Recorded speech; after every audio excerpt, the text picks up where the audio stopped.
Јапонците повторно нешто готват, иако поранешните преговори за спојување на Nissan и Honda пропаднаа, двата производителя се уште гледаат шанси за соработка. Овој пат тие се насочени на развојот на електрифицирани технологии, напредни софтверски системи со посебен акцент на американскиот пазар. Целта не треба да се елаборира. Се истражуваат можностите преку соработка да се намалат оперативните трошици и зголеми ефикасноста во работењето. Како и порано, во новата приказна улога ќе има и Mitsubishi, кој веќе ги затегна врските со Nissan преку меѓусебна испорака на возила.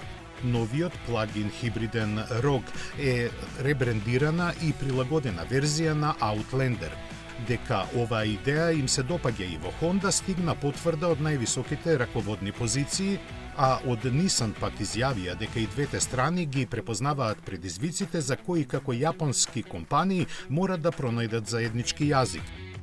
Доста ветувачки би рекле, иако во реалноста портфолијата на двата производителя повеќе се преклопуваат отколку што се дополнуваат, така што постојат само мали можности за конкретна соработка.